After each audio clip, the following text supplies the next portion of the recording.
I kind of feel that living in student accommodation is part of the whole university experience. Even if you only do it for your first year, come down and do it. You know, as Ewan said, there's lots of support, there's great facilities, and it's just There's goat yoga. yeah, there's goat yoga. I mean, what more could you want? There's free buns and tea and coffee, and there's lots going on. And particularly if you're living away from home for the first time, it's a great opportunity to meet people, make friends, and I think it's a bit of reassurance for your parents or guardians to know that there's that bit of support there as well. There's always somebody looking out for you, and there's always somebody you can talk to as well, which you're not really going to get in private accommodation.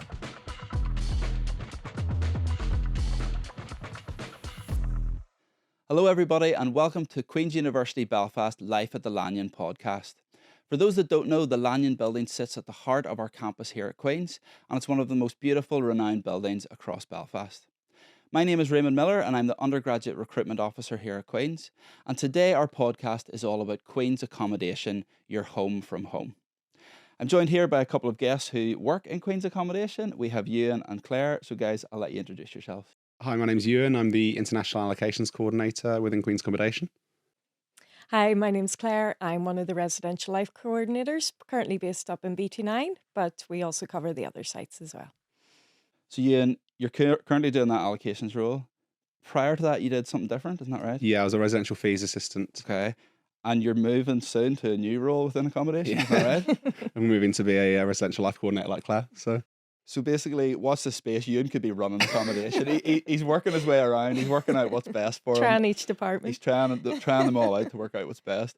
But it's good that you have that wealth of experience across the accommodation, and you can kind of draw upon your experience in this podcast. So we'll get a really good insight. First thing I want to talk about in terms of accommodation: how many accommodation locations do we actually have at Queen's? Where are they? And how do people kind of decide between one accommodation or the other? So let's start with, what are the different types of accommodation that we have here at Queen's? So generally speaking, our three main sites would be BT9, which is also known as the Elm Student Village. That's just down on the Malone Road, just south of the university. And then we have two city centre locations. So BT1, which is up opposite Inst, the school up there near City Hall. And then you've got BT2, which is just near the Grand Central Hotel on McClintock Street. And BT129 postcodes, I assume? Is that why they're called? Yeah, absolutely. Because some people are probably like, what is all this BT stuff about? So that's the postcode where they're located across Belfast. Yeah, they are. Okay, excellent. So you have those three different locations. In terms of number of rooms, does it vary between the three, the number of rooms available? So how many rooms are kind of in each one? I think generally speaking, around 1,800 to 2,000 in the Elms Village. Okay. And then BT2 is a little bit smaller than BT1. Well, 747 exactly. Very and I know precise. that because the Boeing 747, that's how I remember. So in total, you're talking around 3,500 rooms. There's kind of about 300 in BT2, but I'm not 100% Yeah. in the exact number there. But So yeah, roughly 3,000. So there's plenty of kind of spaces available, and the types of rooms, I assume they're not all the same as well. You're going to have different room types in each of those locations. You do. Most of our options are ensuite. It's certainly proved to be quite a popular option, as student accommodation developed over the years. We do have some standard options, which would be shared facilities. So you would tend to have, for example, a flat of 10 or 11 people. You'd have at least a couple of shower rooms and a couple of separate toilets as well. What that does is it lets us bring the price down on that. So, generally speaking, they're at least £20, £30 a week cheaper. So it's a really good affordable option. Still have all the same other facilities that the ensuite rooms have, but just provides a little bit of a cheaper alternative. And on price, Ian, what are we talking? Like, people out there are told all the time that, our accommodation is some of the cheapest, the living in Belfast is some of the cheapest. What actually is the rent kind of ranging from? What does it start at and what does it go to? So generally speaking, so standard option, which would be the one with shared facilities, is around £110 per week. Now that price has pretty much stayed the same for the last couple of years. Ensuite options are a tiny bit more expensive, so you're looking between £140 to £150 per week, depending on which site you choose. Yeah. Just one of them is a little bit more expensive than the other two. Still very, very affordable in comparison to either private alternatives or the public sector. And I suppose what makes that even more of a affordable option is that I assume that price, there's no kind of hidden cost. You get None. all your bills and stuff included within Yep. that, Claire. So Yep. your utility bills. TV, license in the communal areas. And the big thing as well, I find, is that people don't realise is if there's any issues, they get resolved quickly. Yeah. Whereas if you're living in landlord accommodation and say your boiler isn't working, you could wait, over a week or sometimes Yeah, weeks for it to exactly, be sorted. fixed, whereas any issues are Or resolved really sorted quickly. in house. So yeah, no, that's good. So that price that you described there, kind of 110, did you say, to kind of 150-ish? Is that roughly? Around that price, yeah. That will include your heating, your hot water, your electricity, your Wi-Fi bill, I assume. Yeah, wife. There's insurance attached to living in accommodation. Yeah. So all of those things that you would have to pay outside of your standard rent is all included within the price for our accommodation, which is a really big plus point. And rooms obviously are furnished as well. You've got your bed, your mattress, your storage, which again, most landlords will include, but some won't. So No, it's a good point to make, because you're paying your rent, you're paying your bills, and you arrive and you've nowhere to sit. Yeah, exactly, It's yeah. another thing you have to consider. I think it's also worth mentioning as well, things like, internet and heating and everything. It's not, we don't base it on usage. So you can pretty much within reason use as much as you want. I know certainly myself and other friends that have been students, you had to, switch the heating off because you couldn't afford it. Here it's all covered. You can leave it on all day if you want. So if the bills are going up, it's because the students are leaving it all on all day. But no, it is a fair point. Obviously most people will do that within reason, but if you do kind of forget to turn your heating off for a couple of hours, you're not going to be. There is timers and things, so yeah. That probably helps as well. Definitely. Yeah. So if we look at each of those 3 accommodation locations that you mentioned, Jane, BT9, Elms Village, I assume it has like a village feel. Is that kind of the type of people who want to kind of live in a wee village? Is that the type of people that would live there? A little bit. It's got a really social feel to it. I tend to describe it as whenever you've seen, an American movie where you've got a campus. Yeah. Looks a bit like that. Yeah, it's a real community feel in BT9. And we've got the tree house in the middle, which is our social space, which we'll obviously talk a little bit more about later on. But that's kind of like the central hub where people get together and meet up. So. And in terms of years, would first years primarily go into Elms BT9, or who would live there primarily? Yeah, so generally speaking, so BT9 is open to anyone that's coming into their first year that's between 18 and 21. Mature students, which would be 21 and upwards, we would tend to encourage towards the city centre locations, a little bit more suitable for them. BT9 also does have certain areas that are cordoned off for family accommodation and postgraduate accommodation, but the sole focus of most of the site is for first year students. And I suppose another part of that is the fact that there are so many people there. It's the biggest accommodation location. You're going to meet more people. More first years there. It probably helps you settle into university life a wee bit more by living in Elms. Okay, next one then, BT1. So who's the type of student that, I assume first years can still move into BT1 or BT2? Absolutely, yeah. But primarily most would go to BT9? Yeah, you would find the majority would go to BT9 because they've heard about BT9 and they've heard, the atmosphere, and they've heard, about events and things that go on. But there are sort of social events going on in BT1 and 2 as well. So I wouldn't want people to think that by choosing BT1 or 2, it's going to be a quiet building with nothing happening. We've got residential life teams down there as well. So excellent. So BT1, somebody that wants to live in the city centre, somebody that wants to, I don't know, grab a coffee, go out into the city. Is that kind of the personality type you would think would be living in the city centre? That kind of style. I mean, one other thing that's really cool about BT1 and BT2 can access this too is it's got its own on-site gym. And as part of the accommodation package, that gym's run by Queen's Sport, and they do classes in there. The actual quality of the equipment is exactly the same as the stuff we would have in the main PEC centre. So, compared to kind of maybe private gyms I've seen in other accommodations in the past, the quality is amazing. That's really good. So for those, I suppose, to give context, for those living in BT9, Elms Village, you're quite close to the Physical Education Centre, which has a gym. So for those living in the city centre, you still have that access to the BT1 gym. Yeah. Could people living in BT2 use the BT1 gym? Yeah, and they do quite often, yeah. That's good. So it's good that you have that gym access in the city centre as well as close to BT9. And then BT2 then, quite slightly smaller than BT1. Again, the type of student that lives in there could be first year.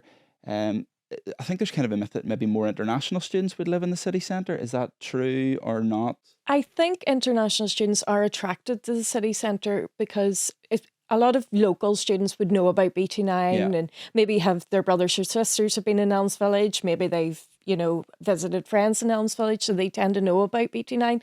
Whereas I think when international students are looking at accommodation, they're looking at, oh, great, that's near the city centre. That's convenient if we want to get a job. So they're thinking about how far it is from the university, but how far it is from a social life as well. No, I think that's a good So point. I think that's why it would appeal to international students. So I suppose to summarise, whether you're international, domestic, first year or otherwise, you can apply to live in any of those three that we've described. Yeah. But primarily it would be first year students going to Elms BT9. Mostly, yeah. More of a village feel, more of a community spirit, maybe a few more activities going on, but that's not to say that the other ones don't also have activities. Absolutely, yeah. So, one thing I would say in terms of, there's a little bit of a misconception that BT9 is really close to the university and BT1 and 2 are miles away. Yeah. BT9 is the closest because it's only about a 15-minute walk from the front gate of the Elms Village to the front gate of the university. BT1 and BT2 are actually still within about a 25-minute walk. It's not far, and there is a direct Translink bus route that goes straight past the university from outside both. Other locations that we have then that students may choose to live in, what are our other options, and when would you think about those other options, Jan? So we do have a number of other, sites within the city. So places like Mount Charles, 76 Mile Road, Granton House, places like that. So some of them are open to undergraduates. Some of them are more for postgraduate students. So you may think if you're looking to be in accommodation again when you look at doing a master's or something like that, there are options for those too. We have certain ones that are set aside for students that maybe want, again, a slightly quieter feel. So we have certain options that are kind of set aside as quiet living options. And again, we have also had a couple of sites in the past couple of years. We ran an Irish language pilot scheme where students wanted to, either studying Irish or spoke Irish as part of their lifestyle. That they, could do that within an accommodation setting, and so they set aside one of the external properties for that a couple of years ago just to try that out. So after first year, there may be other options for you. You could choose to go live in the city centre in private accommodation, or there may be other options for you in terms of Queen's accommodation as well. Now that's good. And I suppose if people are listening to this or watching this, how do they go and look at rooms, look at pictures? I assume all this information is on your guys' website, is that right? Yeah, Queen's Accommodation website. Basically just type QUB accommodation into Google and it'll get you there, and everything you need to know, lots of pictures, contact details as well, so they can even pick up the phone and, give reception a ring, even give one of us a ring, and we're happy to answer any questions too. Most people who are thinking about coming to Queen's will probably see the accommodation as part of maybe an open day or an offer holder day or some sort of visit. Is there scope to see the accommodation, or do we tend to keep it to those kind of open days and offer holder days? Generally speaking, we would keep it to the off holder days. Generally speaking, the last couple of ones we've had have been around 3,000 people turning up. So they've been really, really popular. Tours every half an hour. So they're a really good opportunity to see it in full swing. As Claire mentioned, in terms of the rest of the year, we don't tend to do too much in the way of in-person tours. Again, it can be based on availability, and if they come through one of the main site teams, then maybe the opportunity to look at it. But the accommodation website has videos, virtual tours, photos. It's actually a really good way of looking and still getting a good feel. In terms of, if people actually just want to come down and walk around the main BT9 site or around outside the buildings, they are welcome to do that throughout the year. We may not be able to accompany them just due to staffing levels at the time, but they're more than welcome to come down, have a little look around, still get the feel of the place. I think if I was starting first year again, I'd want to go to BT1, get access to that gym. I think that's a nice It's perk. a big bonus. So people out there thinking, right, you've sold it to me, it sounds great. How do you actually apply? When do you apply? What do you do in terms of the application process? So in terms of applying, generally speaking, around February time is when it opens. We will release a certain date year on year as to when people can apply from. Now, people do panic a little bit. They think, oh, I need to put my application in straight away, otherwise I'm going to miss out. The application period actually lasts from around February time to the 30th of June, and you can pretty much apply throughout that entire period. You're only classed as a late applicant if you apply after the 30th of June. We do put guarantees in place, so the current allocation policy when it comes to applying is that as long as someone has picked Queen's as their firm choice of university and they've applied by the 30th of June. International students, GB and Republic of Ireland students, if they hit all of those criteria, they're guaranteed accommodation. Northern Irish students, again, preference is given, they're not guaranteed accommodation, but preference is given to anyone that applies before the 30th of June. And whilst people, when we introduced that part of the policy, worried a little bit, they thought, oh no, we're not guaranteed, so we're not going to get accommodation. given the number of rooms we've got and the fact we're still increasing that year on year, we've found basically the 2 years that we've run that policy, we've had more than enough accommodation. Even people that have applied late have still got in. So everybody apply between February and the 30th of June. International ROI GB students guaranteed a room if you do that, and if you make us their firm choice. Firm choice, yeah. That's the other point. One thing to mention is if we've got anyone that's watching that is coming through clearing, so they've not got into their first choice university and are planning to come to Queen's through clearing, we do each year put aside a set number of rooms in preparation for results day, because we know that we're going to have this huge influx of students that didn't get into their first choice university and now coming to Queen's are still going to need somewhere to live. So obviously there's not as many rooms as there would be for people that are applying for Queen's as their first choice, but if people are coming through clearing, we do set aside a number of rooms for that. Excellent. So when people are applying, you would obviously put down some preferences, I assume, in terms of the rooms. How many choices do you make, or how does that actually work? So we've broken it down a little bit this year. It used to be, you could get up to 10 choices. You can still add those if you want. We encourage students to pick options 1 to 6, really, with 1 being their firm choice and 6 being their least favorite choice out of the ones they've chosen. And again, they can be quite specific with it. So they could say BT1, and within BT1, I'd prefer to be in a 4-bed flat or a 5-bed or a 6-bed. BT1 and 2 have those different options where they're 4, 5, and 6-bed options. BT9, all the flats are really between 10 or 11 people. And can they choose to, say people are currently in school and they want to live with a friend, can you kind of put that preference down, or does it not work like that? We get that all the time, particularly with domestic students, where a lot of people would be coming with people maybe they know. What we've said this year is that we can't guarantee it by any means. If everyone said that it would be impossible to kind of put those together. We do still say, if you'd really like that, put it in the notes. There's an additional information box where people can put anything else they want us to consider. They can put that option down. I'd like to live with Jess, and put her full name or something like that. And if we can make it work, we'll make it work. We just don't guarantee it. No, I think that's fair The one thing enough. we're saying is both parties would need to put that in their notes, because one person could want to live with a friend, but the other person might not want to. So we would advise that both parties put it in their notes. 100%. They'll be like, yeah, I'll put it in my form, and they're like, delete. Yeah, absolutely. No, I think it's good to know that if you will try and accommodate that as best as you can to kind of live with friends. And for some people that can be comforting initially, but I suppose whenever you're thinking about moving to accommodation, it's about meeting new people as well. It's not just 100%, about the same old. And if your friends are living somewhere else, you can still meet up with them. It's not going to be a massive issue. For people out there who are maybe thinking, for whatever reason, they maybe want to live in same-sex accommodation, they don't want to live with people who are maybe having alcohol, are those options? Is there any other options that people can choose? Yeah, so we have some lifestyle options that we've set aside for people that maybe have specific requirements. The main ones being single sex, so people from the opposite sex aren't allowed into the flat at any point. So there'll be, if you've got a personal preference or for religious reasons you need that kind of accommodation layout, we have that option available, and that is for both male and female. We have a no alcohol option, which again, the consumption of alcohol is not allowed at any time. Now, again, you wouldn't usually be put in that accommodation option unless you pick that, but that option is open to people as well. And then quiet living as well. So if you're still in a really intensive course where you need a little bit of quiet. Obviously, we would still encourage a social life. We'd still encourage people to get out there and enjoy their time at university. But people have chosen that option for the reason of having their flat be quite a quiet place and a more study focused environment. I think it's important to know that those options are there for people, especially if it's, like you say, an intensive course or for religious reasons. Those are all important things to consider when you're choosing accommodation.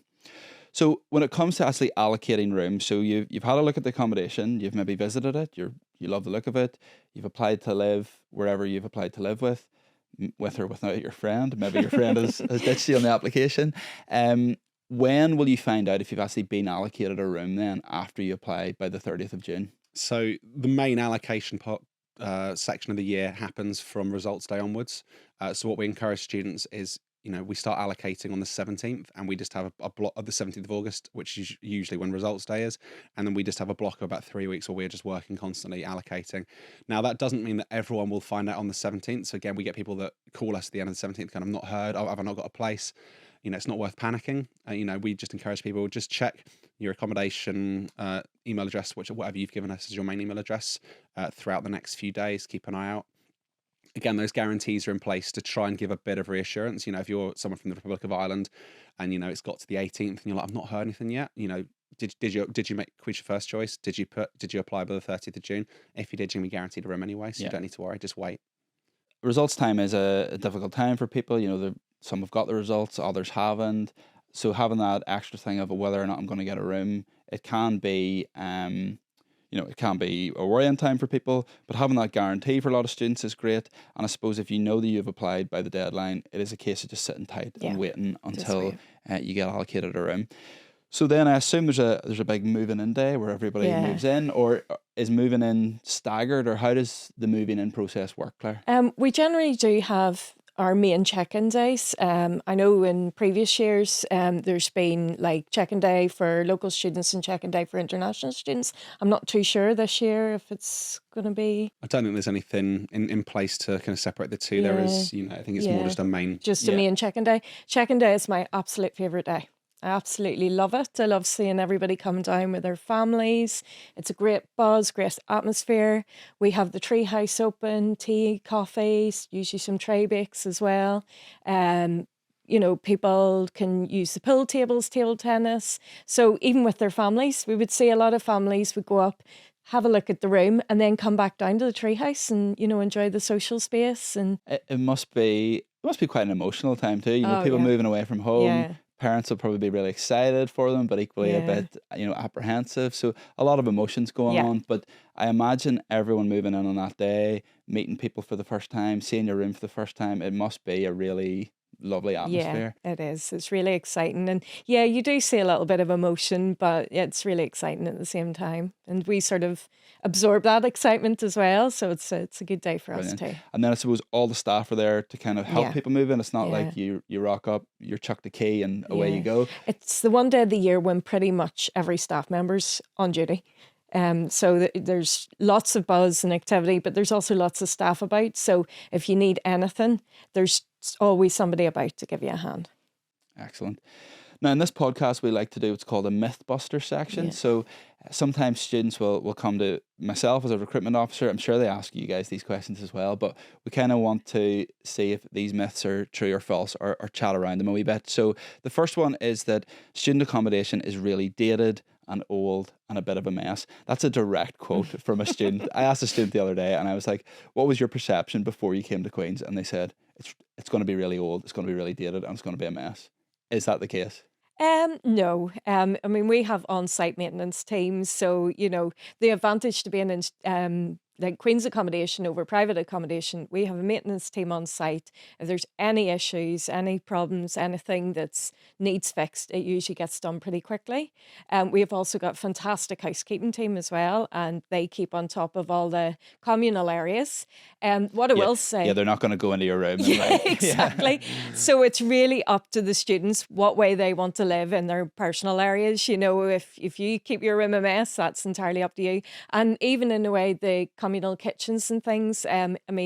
If you've got 11 people that don't clear up after themselves, well, that's going to be the environment you're living in.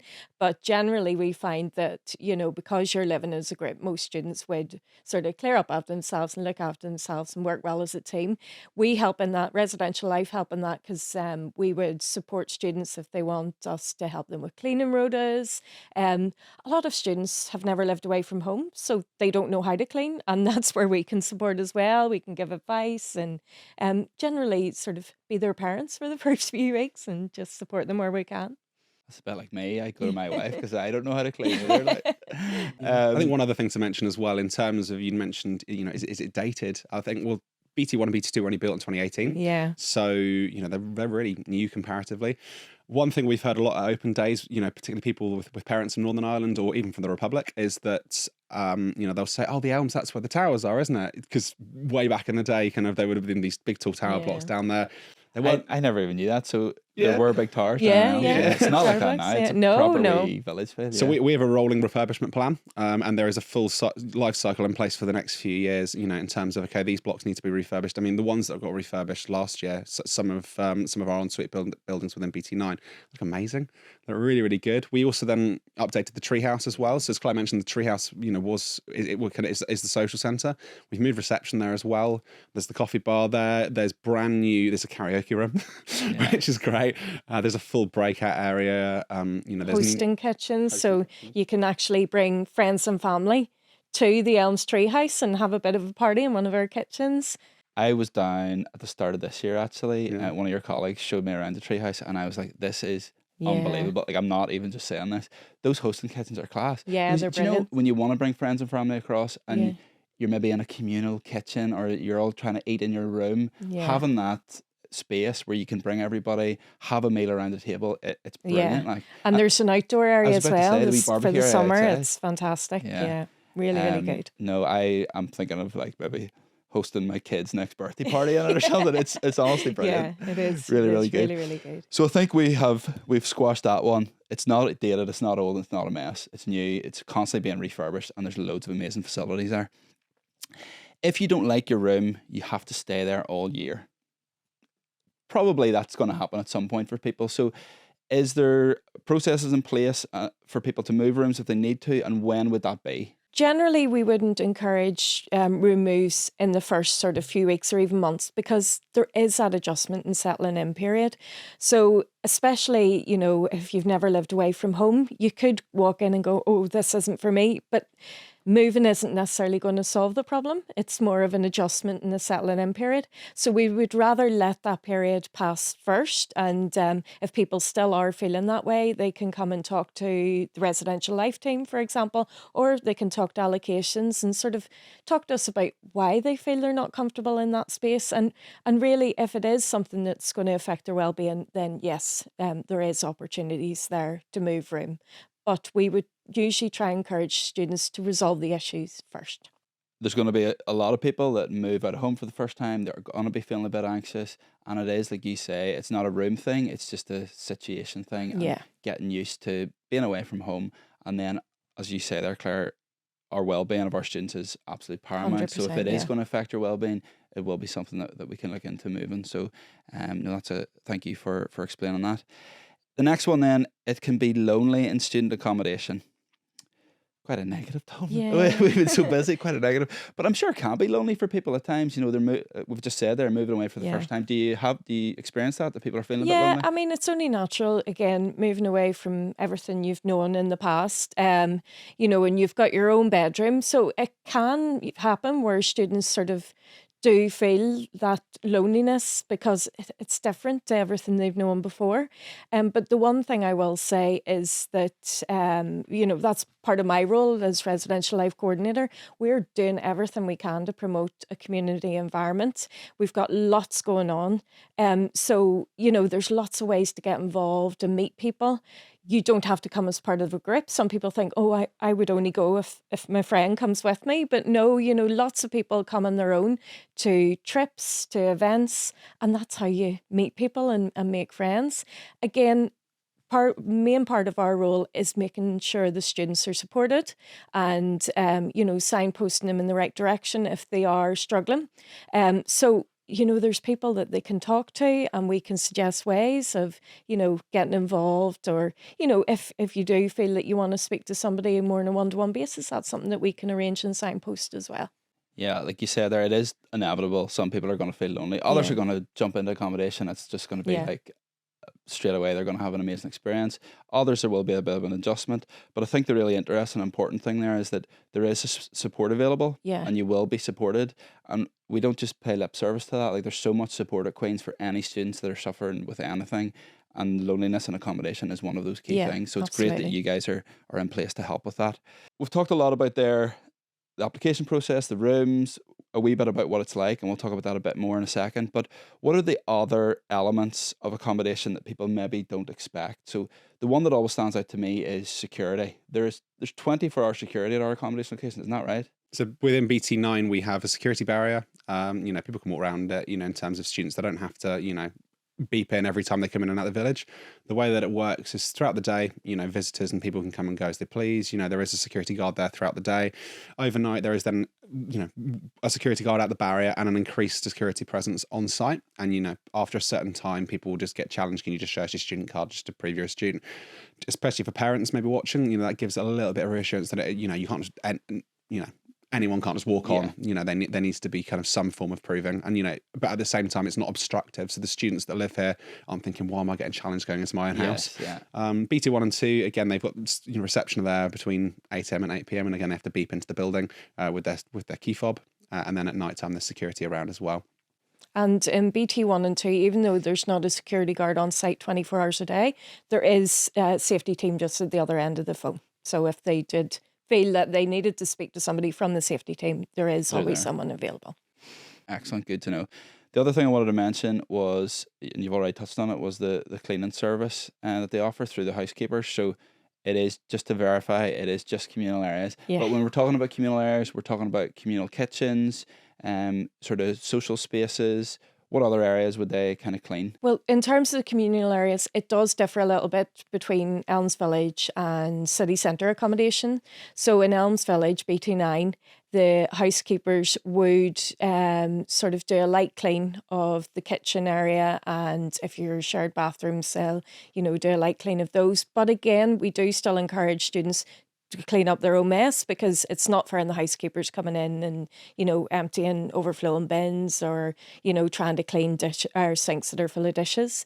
In BT 1 and 2, though, however, the housekeepers don't go into the communal kitchens. Everyone has an ensuite room in BT 1 and 2, so they're responsible for cleaning their own bathroom, and the housekeepers don't clean the communal kitchens. The reason for this is because it's slightly smaller flats. Whereas in BT9, you'd be sharing 10 to 11 people.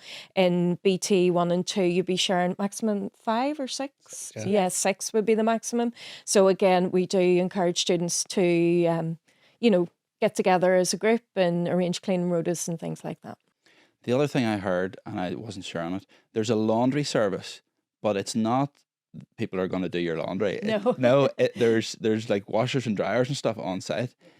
So you still have to do some washing. Yeah. But it's amazing that you have those facilities so that people, you maybe pay a small fee for those, is it? Or how do they work? It is. It's an outside company called Circuit Laundry that oversee it all.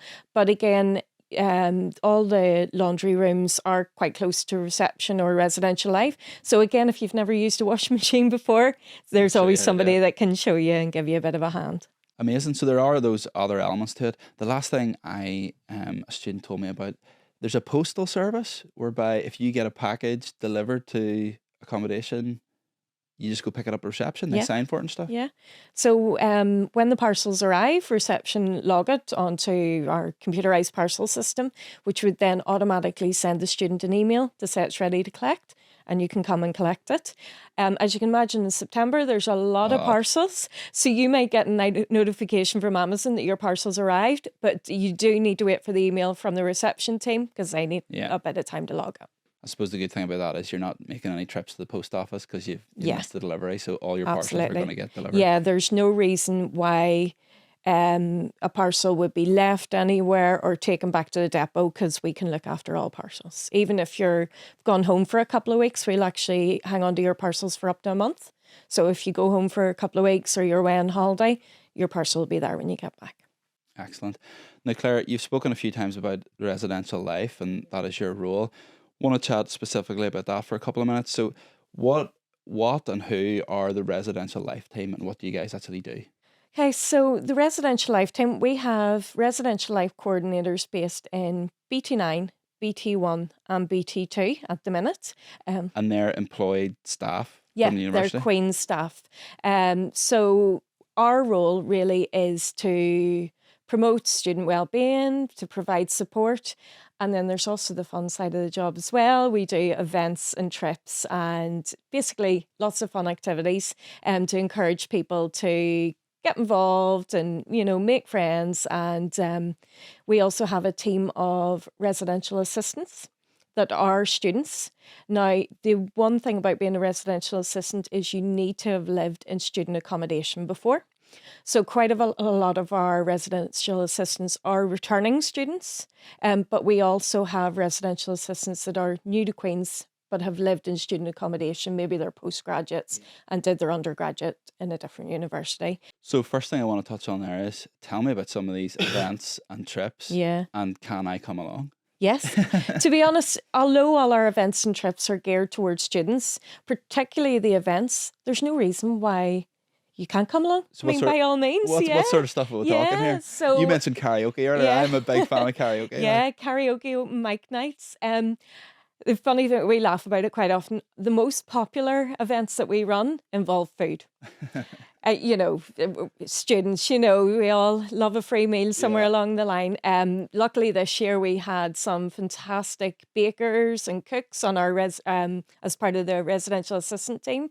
So we've had cinnamon roll night, we've had potluck dinners, we've had Valentine's cookies, mocktails has been a big hit as well.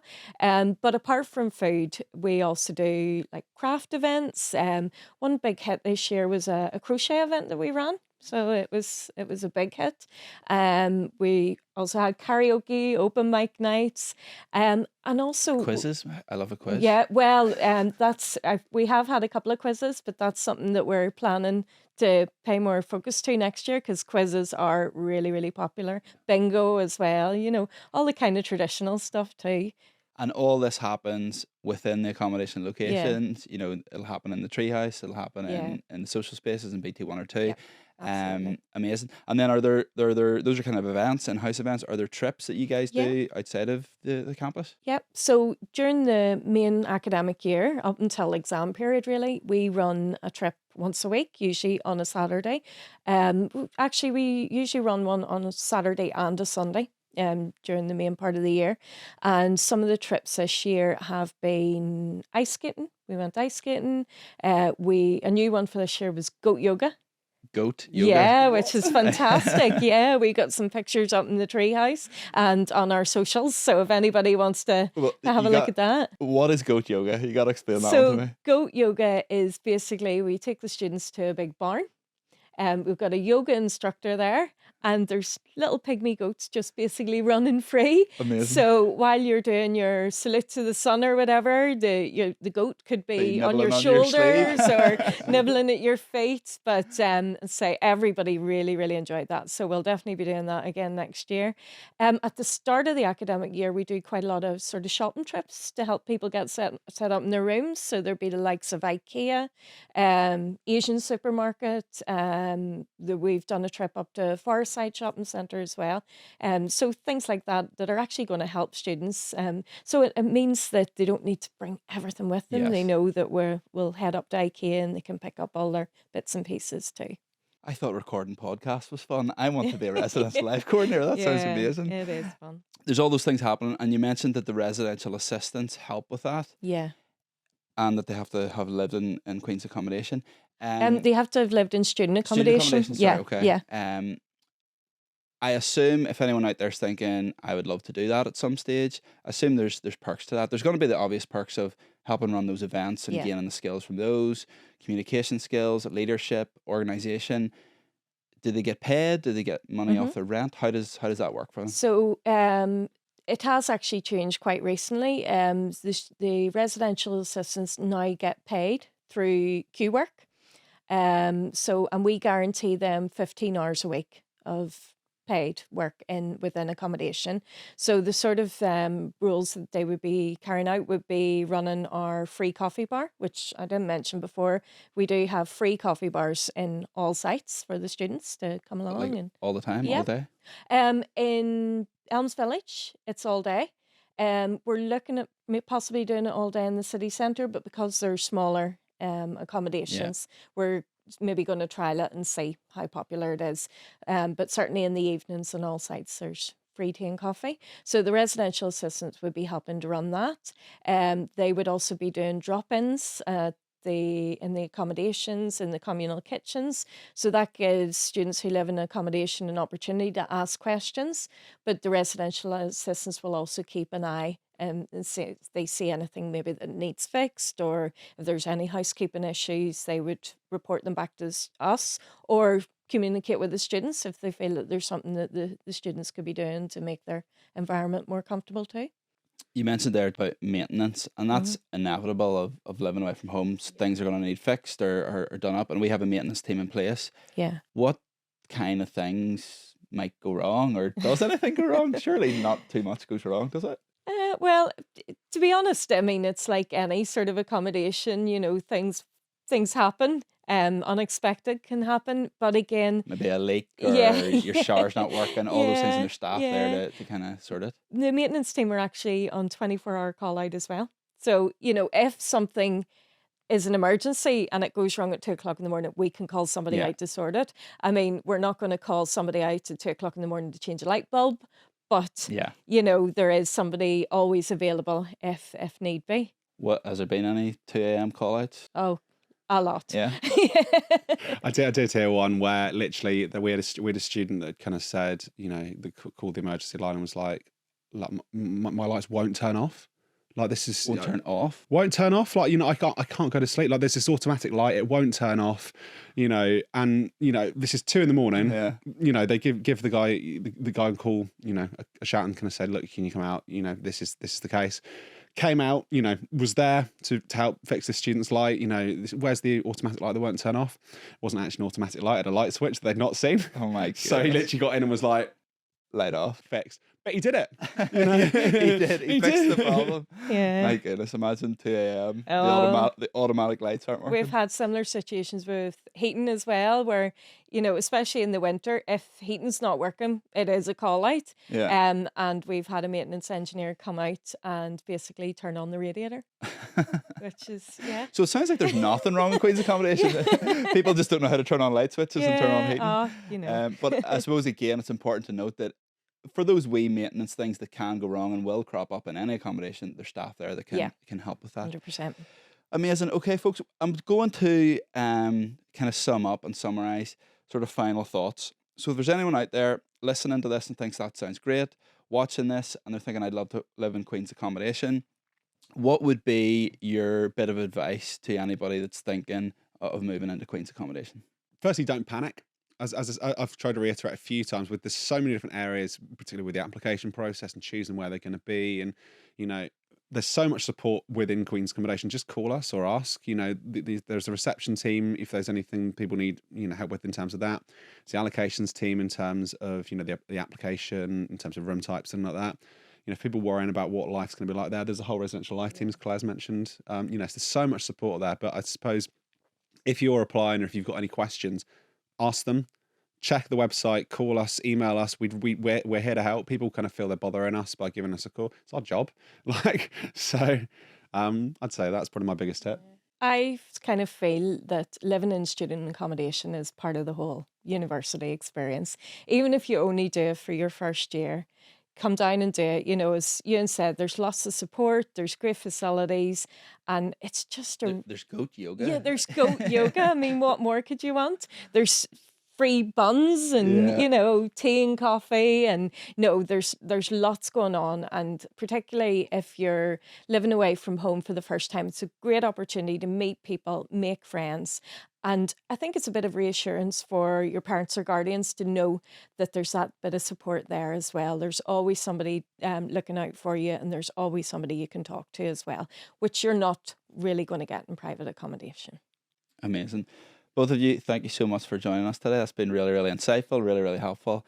And I don't know about you, but I'm going straight to the treehouse to get some free tea and coffee. I'm going to go and Google goat yoga. I have no idea. Yeah, we'll make sure that happens next year too.